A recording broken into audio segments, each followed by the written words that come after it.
Okay, so I looked back on the last episode and I decided to make some improvements. Is my camera wonky? The lighting's different. I closed the curtain and I changed the white balance. A bunch of good camera shit, you know? I know what I'm doing. Okay, gang, episode 2. Woo! Our key players are Dr. Santos. Bonus with Whittaker. I tried to get them separately, but they came in a pack. Mel. Where's my girl Mel? Javadi. She gets the flamingo. Ooh. Welcome back, Al-Hashimi. Thought we were done with you. Okay, let's start with our glorious and lovely Trinity Santos. She is in R2, which means a lot more work and a lot more responsibility on her shoulders. A lot of work. Something important that's going to get brought up is that when she was younger, her and her friend were in this abusive relationship with an older man. I don't think it was like a romantic thing. I think it was implied to be more of like a mentor or a teacher or something, but this is important to bring up because it really informs her decisions later down the line. On a nicer note, she's now roomies with Whittaker, who was in between places last season. In the last episode, this was referenced with this interaction. Unfortunately, he also likes to use other people's toothbrushes. There's one time. Which also informs us of the ongoing situationship between Garcia and Santos. This isn't important to the episode, but it's always important to light a light on lesbians. Melissa King. As her name suggests, she is a king. Last season, she became friends with Langdon, so she's probably the most excited to see him in this episode. And as I mentioned last episode, she's also got this deposition thing. She got named in a legal case for malpractice. Yes, I'm reusing old pieces of paper, because I care about the fucking environment, okay? Javadi! She's kind of your classic child prodigy. She's currently 20 and an MS2. She's also a medical nepo baby. Her mum is a surgeon and her dad is a endocrinologist. I don't know what that is. It's something to do with your insides. Her whole deal is a fairly typical, I want to become my own person, my own identity as a child genius type storyline, but she wears it so well. She also has the most lethal side eye known to man. Al-Hashimi is back for round 2. There's not much to be said about her that I didn't say in the first episode, but we're going to get into new stuff later. Okay, what have we learned about everyone in episode 2? I'm going to start with our return victim here. So we've learned that Al-Hashimi is not one to trust a doctor's gut instinct. I mean, you know, I can understand that. It's a bit of a complicated issue, so fair enough. And she loves AI. Because I mean, like, sure, that can be a useful tool to, like, use and all that. Fuck you! Al-Hashimi! I defended you! I was ready to raise my gay little flag and go to fucking war for you. The small amount of trust I had in this woman has been crushed into the ground, okay? If you're pro AI, I'm not gonna spend all the time to try and argue why it's bad for the medical field. I'm not an expert. It's gonna take away from the video, and I don't need to tell you. They tell you why in the episode. It says here she takes Risperdal, an antipsychotic. She takes Restoril when needed for sleep. So is that, AI. Almost intelligent. I need to chill out. It's fictional. It's definitely not something that haunts my days and nights. Also, we learned that Ogilvy speaks Farsi when he has a little back and forth with Al-Hashimi. Fucking suck up. In case you forgot. Just in case. Okay, now that that's out of my system, let's try and speed this up. Javadi. So this episode we learn that her birthday is next Tuesday. If we're in 2025 and today is the 4th of July, then that means her birthday is the 8th of July. This news is spread around the ER by the nurses in Santos, which is also one of my favourite developments. Goss Squad. She's part of the Goss Squad. After her mum confronts her about working on her birthday rather than spending it with the family. Javadi really brushes her off, and it seems like she's not keen on the idea of spending her birthday with her mum or with her parents in general. We also learned that Javadi tried to do double boarding. I don't know what that is, and I really tried to look it up, but my reading comprehension when it comes to, like, American healthcare websites is bad. They make no sense. There's so many companies. I know why, but why? Also in this episode, Javadi and Ogilvy start to feel a little competitive thanks to Santos and Whittaker. fucking duo of the century, convince Javadi that Ogilvy is gunning for basically her spot in the ER. This leads to some pretty fun hijinks of them trying to like one-up each other with all the shit they know until Dr. Robbie comes in and is like, you know, teamwork makes the dream work, actually. Javadi versus Ogilvy. There's obviously one winner. Okay, Mel has a nice little spotlight this episode with two major events. She unfortunately takes a hit from a runaway patient, and while getting patched up by Langdon, they have a talk about why he's been away for so long. Now, the injury isn't anything major, but it is a hit to the head, and I'm thinking there could be consequences down the line. That would be fun. Not for Melissa. Would be for me. I love that shit. The conversation with Langdon's quite interesting because she says that she doesn't know why he's away, but like she says it with this face that's giving, I know what the rumors were saying, but I didn't want to partake in them. Okay, time for Santos. Santos's main storyline this episode is that she has this potential abuse case with a wee girl who is injured. She gets pretty invested in this case and is obviously fighting to not jump to conclusions and assume that the dad is being abusive. Robbie's helping in keeping her in check. He asks her if she's been to counselling recently. From this, we can obviously gather that Santos told Robbie something, even if it's just that she needs to see a counsellor. Also, a little note from Whittaker. He thinks that he and Santos are, like, good friends. I don't have a joke here. If they're not actually good friends, I'm gonna be genuinely upset. One of the things with Santos that we haven't really addressed yet is the relationship between her and Garcia. Granted that they haven't even been in a room together yet, but even writing it that way does feel like we're burying the lead a bit here, and there's something interesting happening between the two. Do it, fucking cowards.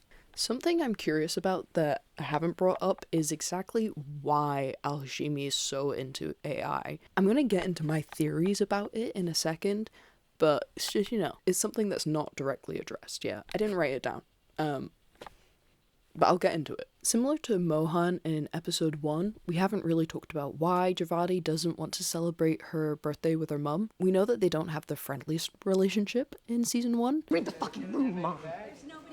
But also, bearing in mind, this is America, and it's her 21st birthday. There's a good chance she has got other plans.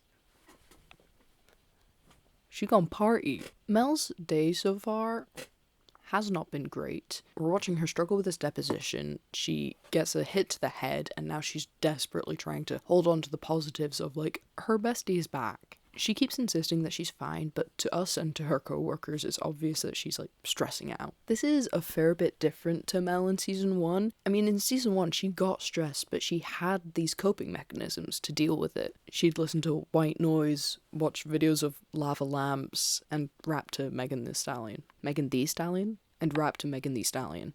Is that how you say her name? But for whatever reason, we haven't seen her fall back to these yet. Okay, I'm gonna go back to Al-Hashimi. This use of AI does explore an interesting part of her character, because she isn't pro-AI just for the sake of it. She's doing it because she wants to help out the ER and get doctors with their patients more rather than doing paperwork. She says this.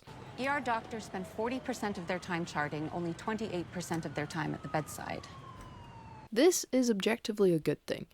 It just seems like she spent too much time working on her plan for the ER on paper and isn't adjusting to the reality of the situation. That doesn't sound accurate. What happens to the other percent?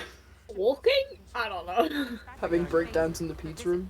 Doctors are people. They're gonna miss stuff, they're gonna get tired, and if they're given a magical tool that's helpfully gonna solve all their problems, it's probably gonna get misused.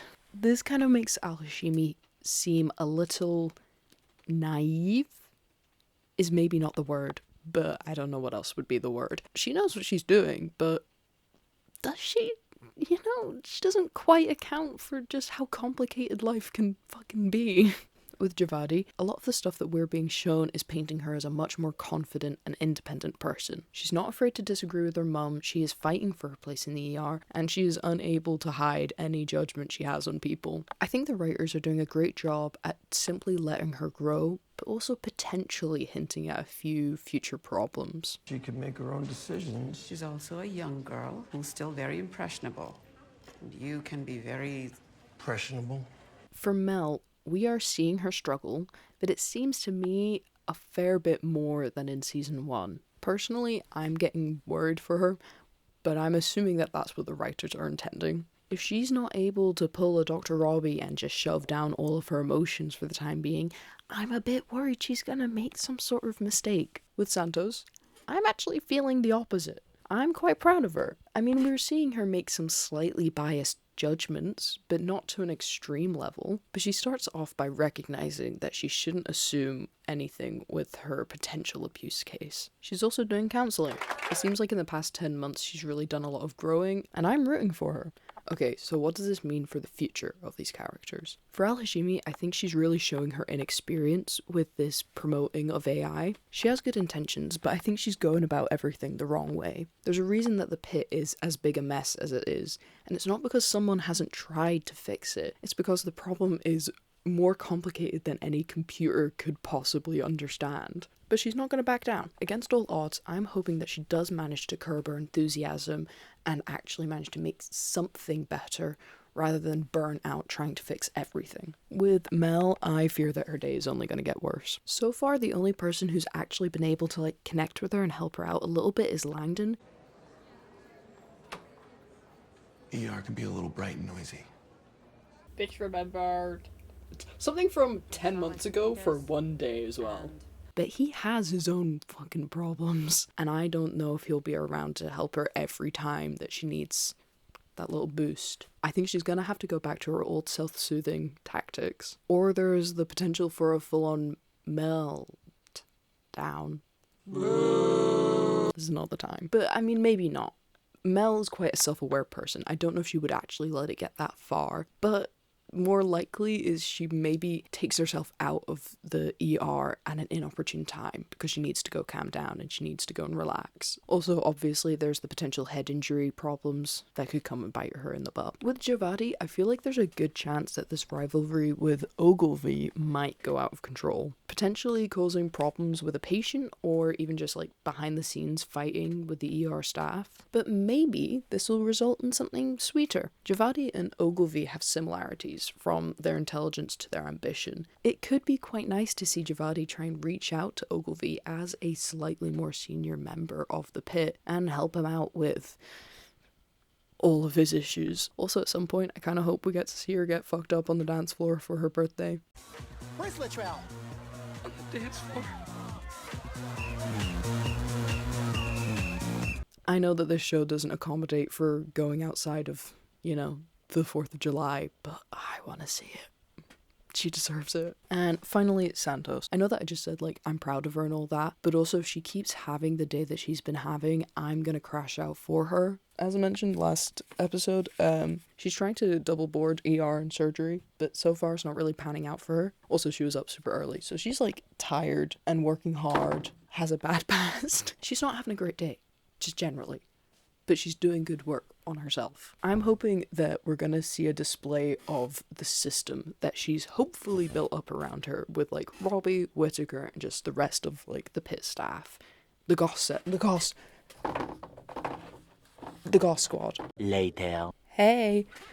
Definitely the same day. The general vibes of this episode were calm before the storm for me. If the calm was also incredibly stressful. So we've gotten through character intro and it's time to get stuck into everyone's plot lines and background. Speaking of plot lines and background, it's time for all that stuff that I don't currently have time for but might have some meat on it for a future episode.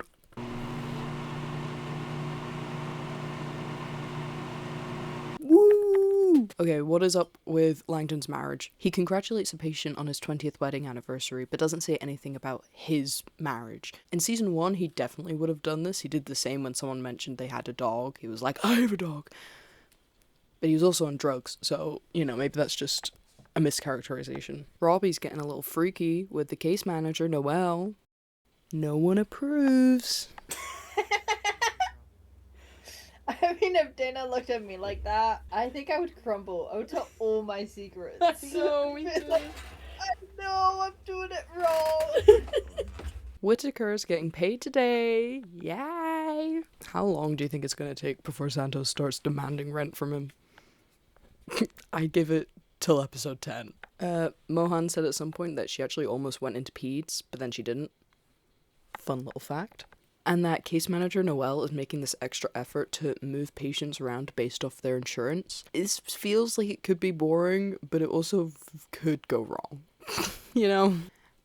Just to keep it going, I know that Robbie wasn't a big talked about person in this episode, but our Michael moments has gone up by 2. Go on, Robbie. I did not intend for that to come off as sexual in any way. Keep us informed. Yes, keep us informed. Yeah, I couldn't find a way to sneaky put it in the review, so there's the clips, you know? I'm gonna give him a little bonus point though, because when he was saying bye to the baby, that was just like, that was special. Okay, so we've made it through episode 2. This one was, I'm gonna say, less chaotic than the first one. Maybe a little bit more boring. Honestly, I don't know if there was like a whole ton to talk about this episode or if I'm just tired already. I'll try and pick up the wackiness next episode, you know? Maybe Abbott will make an appearance. I am academically obligated to tell everyone to subscribe, please. Pretty please. You can check out Instagram and TikTok if you want to see little bonus clips and bits and pieces, you know? If I ever give an opinion that you're like, what does that mean? Just, you know, YouTube's probably not the place to ask about it. Instagram or TikTok, I don't, you know, or serialized. That's where I'm going to be putting the written review, because I'm a professional. The next analysis will be out on Tuesday, so keep an eye out on that. I'm sure it'll be a cheery and upbeat episode. Thanks for watching. Bye.